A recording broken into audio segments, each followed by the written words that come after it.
12. 12 is the number of gunshots Officer Darren Wilson fired at Michael Brown, an unarmed black teenager killed by Officer Wilson in Ferguson, Missouri on August 9th, 2014. For the past couple of weeks, I had been planning to deliver a Superman-themed sermon today. And I want to thank Karen and Thomas and Donna, who decorated our chancel table, for putting together worship elements appropriate for that. But since the events of this past Monday, November 24th, when Robert McCulloch, the prosecuting attorney of St. Louis County, Missouri, announced to the world that his grand jury had failed to indict Officer Wilson, since that announcement, I personally have been struggling greatly. In times of great tragedy, in times of great injustice, I think it is wholly appropriate for people, even people separated from the epicenter of that tragedy by hundreds of miles, to pause, to step away for a moment from the normalcy of our everyday lives, and join together to mourn the fact that our world, the world we all share, the world that we are all tied to by a common destiny, that world has grown just a little darker. So please ignore the sermon title in your order of service, because today we must talk about Ferguson, Missouri. As many of you may have already observed, I don't usually make it a habit to preach on political issues from the pulpit. That doesn't mean I'm averse to taking political stands in church when our values require us to do so. However, I think because we UUs have no creed and no dogma to rally around, I think many of us, in search of a unifying core, too often reach for the low-hanging fruit of liberal politics. In many UU churches, liberal politics have become a de facto creed. Yes, we are proud religious liberals, but religious liberalism is not the same as political liberalism, and the day that Unitarian Universalism devolves into merely becoming the religious arm of the Democratic Party is the day that I will hang up my chalice. But please understand, I believe with all my heart that our UU values, that our faith compels us to stand against, to fight against any and all forms of systemic and institutional racism. But after the initial shock of hearing about the events that happened in Ferguson on August 9th, personally, I needed to wait. I needed to withhold judgment until all the facts had been reported and sifted. Although on its face, the killing of Michael Brown appeared to be yet the latest tragic and deadly example of systemic and endemic racism in our nation, I wanted to see and hear all the facts in an open trial before I came to that heartbreaking conclusion.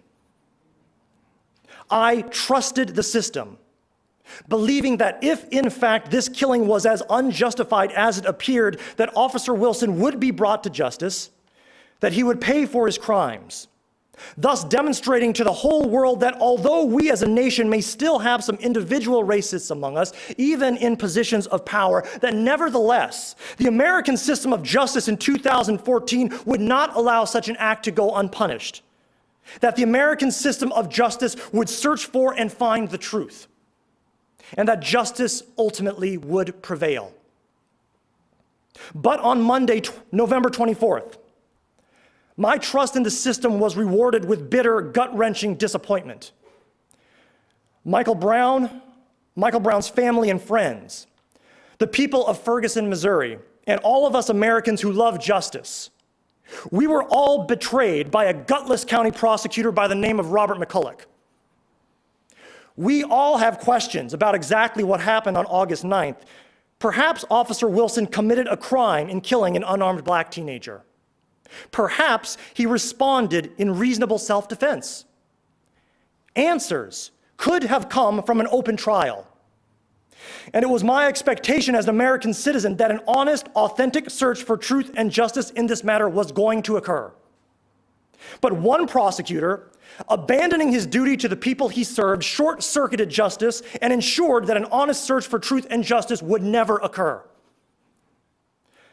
Some of you who follow the news closely may already be aware of the information I'm going to present to you. Others are not. And I know that this is not the typical worship service or the typical sermon that you have come to expect from me.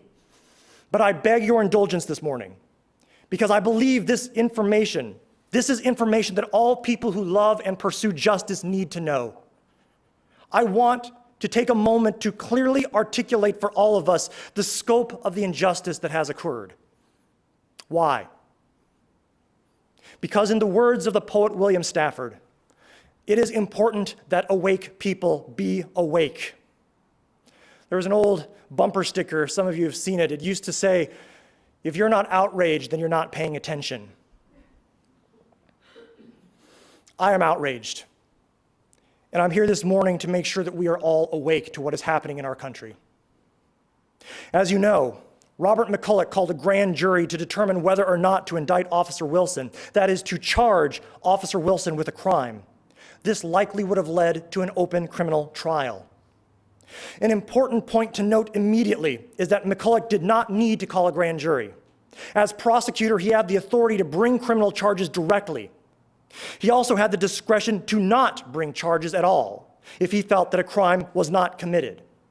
But for some reason, a reason that I hope to make clear this morning, McCulloch decided to convene a grand jury. Now, everyone in here needs to know this right now. It is practically impossible for a grand jury not to hand down an indictment. I like sports analogies. For a grand jury to fail to indict its target, it would be like Michael Jordan missing 100 layups in a row. It would be like Tiger Woods failing to make any contact with a golf ball in 100 swings. If you think that's an exaggeration, here is the data. In 2010, U.S. attorneys prosecuted 162,000 federal cases. 162,000. In 162,000 cases, grand juries declined to return an indictment only 11 times. Grand juries are little factories that produce indictments for prosecutors. That's what they are designed to do. Why are they so successful? Primarily two reasons. First, prosecutors have almost godlike power over grand juries. The prosecutor decides exactly how much evidence the jury will see and what that evidence will be. The prosecutor is not required to show any evidence that would weaken his own case. There are almost no legal safeguards for witnesses in grand jury testimony. A grand jury is a giant puppet show with the prosecutor pulling all the strings. The second reason grand juries always hand down indictments is because the bar is so low for getting an indictment.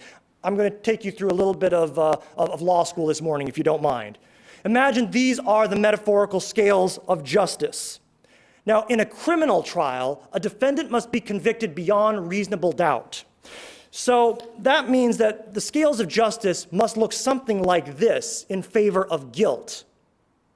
But the bar for a grand jury to return probable cause, it's far lower. Let's talk about a civil trial. In a civil trial, there's a different standard. It's called a preponderance of the evidence. It means more likely than not. Imagine in a civil trial, you have evidence that equally balances both sides of the issue, but then a feather lands on one side. That's enough for a jury to make a decision based on a preponderance of the evidence. That's all it takes in a civil trial. But the bar for a grand jury to return an indictment is even lower than that. For a grand jury to return an indictment, all that has to be shown is that something can go into this scale. If anything falls into this scale, regardless of this scale doesn't matter anymore. If anything can fall into this scale, you have enough for probable cause in order to indict. That's how low the bar is. It is so easy for a prosecutor to land an indictment from a grand jury that former New York State Chief Judge Sol Watchler once famously remarked, "A prosecutor could persuade a grand jury to indict a ham sandwich."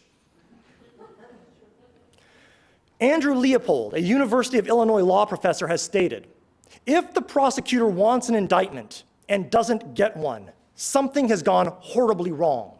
It just doesn't happen." And that is the problem. The prosecutor in the case of Michael Brown did not want an indictment. With the immense power he had over that grand jury, McCulloch fixed it so the grand jury would not indict Officer Wilson. Here's a brief list of just some of the irregularities that happened with this grand jury. A typical grand jury case lasts a day. This grand jury lasted for 3 months.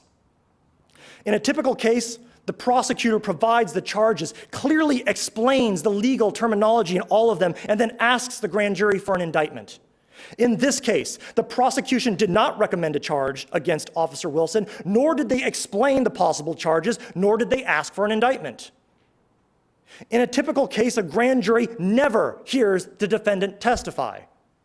In this case, the prosecutor actually called Officer Wilson to testify and allowed him to give his side of the story for 4 hours.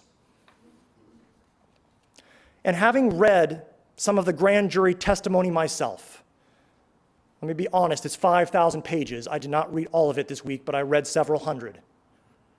I can tell you that the prosecutors didn't ask a single challenging question to Officer Wilson. They didn't try at all to undermine his credibility. However, the prosecutors repeatedly tried to eviscerate the testimony of every other witness sympathetic to Michael Brown. As I read the testimony in my office this week, my stomach began to turn, because it was obvious to me what these prosecuting attorneys were doing. They were not trying to indict Officer Wilson. In fact, they weren't even trying to objectively find the truth. Rather, they were doing everything in their power to convince that grand jury that Officer Wilson, the man it was their job and duty to investigate, possibly accuse, and possibly prosecute, was found innocent. Another sports metaphor. McCulloch threw the game. Like the Chicago White Sox intentionally lost the 1919 World Series in exchange for money from gamblers, he threw the grand jury game. Why? Why did McCulloch do this? I say he did it to protect the police at any cost. Now, was McCulloch's decision to protect Officer Wilson, to shield him from a full trial, was that racist? I don't believe McCulloch was motivated by overt racism. I will say that. But surely we can see that the consequences of his actions and the consequences of other prosecutors like him who protect police officers unduly, they lead to racist outcomes, because when the state grants police undue protection, it is often Black Americans who suffer. McCulloch was in bed with the police from the start.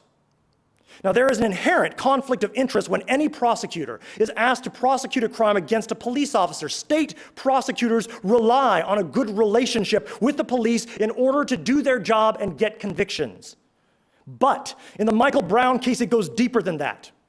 Robert McCulloch's father, brother, nephew, and cousin all served with the St. Louis Police Department. His mother was a clerk there. When Robert McCulloch was 12 years old, his father, a police officer, was shot in the head and killed by a fleeing kidnapper. And it was McCulloch's lifelong dream to become a police officer like his father before him. But he could not achieve that dream because he lost his leg as a teenager to cancer. McCulloch once told the St. Louis Post-Dispatch, quote, "I couldn't become a policeman, so being county prosecutor was the next best thing." If you are still not convinced that McCulloch's ties to the police could motivate him to use a grand jury to avoid bringing charges against police officers, I will leave you with this final piece of evidence. In 2001, McCulloch convened a grand jury, like he did here, to indict 2 police officers who had fired 21 bullets into a car, killing 2 Black men during an attempted drug arrest.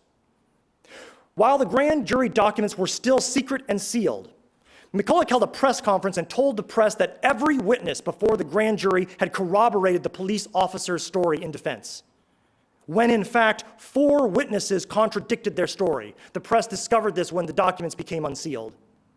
That grand jury in 2001, it also failed to indict the police officers. So you can see that McCulloch has successfully used this grand jury tactic before.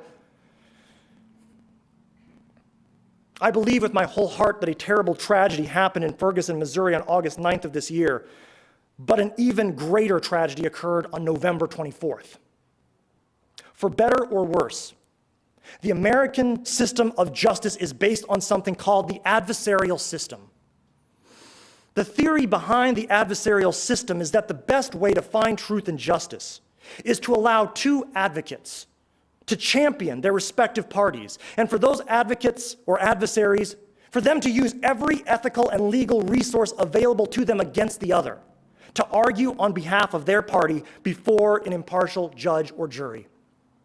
It's not a perfect system, Europeans laugh at us. But I will say this, that when it is done right, it can be a powerful tool for truth and justice. But in order for the adversarial system to work right, you have to have two adversaries. And that is the great tragedy here. The prosecutor was supposed to be advocating for the interests of the people, of Michael Brown, the people of Ferguson, all who were potentially victimized by a police officer accused of using excessive force in killing an unarmed teenager. But McCulloch abdicated his duty. Instead of investigating and prosecuting the accused, he defended him. The great tragedy of this puppet grand jury is that nobody, absolutely nobody, was there to advocate for Michael Brown or his community. McCulloch abandoned them. He created a dog and pony show that was never intended to bring an indictment.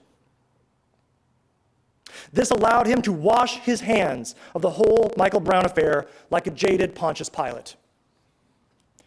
And so, as a result of these actions, there will be no trial to search for truth, to search for justice for Michael Brown, for the residents of Ferguson, or for the rest of America. This is how justice is short-circuited. This is how justice is subverted in America in 2014. Earlier, I referenced a poem by William Stafford, which explained why I felt the need to share these thoughts with you today. I'd like to read the complete stanza of that poem in full context for you now. It is important that awake people be awake, or a breaking line may discourage them back to sleep. The signals we give, yes or no or maybe, they should be clear, for the darkness around us is deep.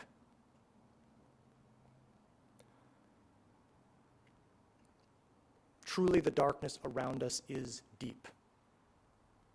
And the events of Ferguson have made our world just a little bit darker. Let us take a long, hard look into the heart of that darkness. And let us always remember what we see. Let us wake up, and let us remain awake, for we need each other's continual vigilance. As we move more fully into the holiday season, as we turn our attention back to our own lives, let us not too easily or too quickly forget the events of Ferguson, Missouri, or the lessons to be learned there. Blessed be.